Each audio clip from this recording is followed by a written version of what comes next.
Samsung surprised everyone at the IFA Tech Show in Berlin earlier this year when it promised to begin selling its first 8K television by the end of 2018. Boasting 4 times the resolution of 4K and 16 times the resolution of Full HD, 8K televisions have been around for a few years now, but only as technical demonstrations of what's possible and what the future might look like. But Samsung said the Q900 would go on sale this year, and now it's fulfilling that promise for a cool $15,000.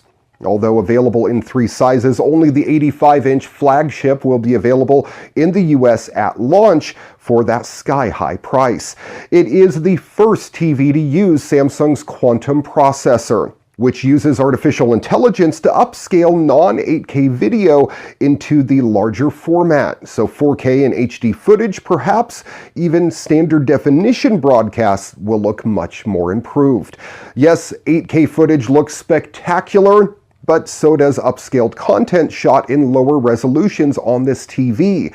It's a pretty neat trick which will hopefully convince the seriously well-heeled early adopters this TV is aimed at to part with that significant chunk of cash.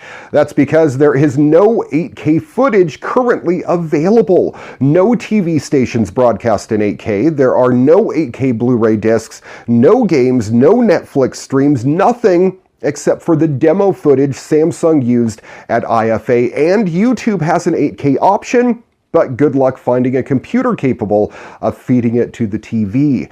Instead, Samsung will be hoping that the Q900 and the headlines it creates will encourage Hollywood, streaming services, and broadcasters to move into 8K, even if many consumers right now are just jumping on board the 4K bandwagon.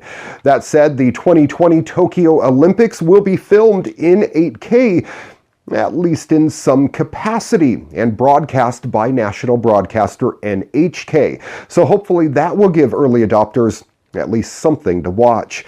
By then, however, it is entirely likely that 8K TV prices will have already begun to fall. 4K screens started at a similarly high price, but fell sharply in the following years, just as HD televisions did in the previous generation.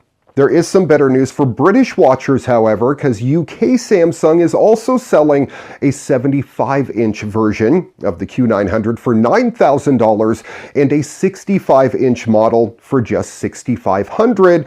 However, if you're in the US, at least for the time being, you're out of luck on the smaller models.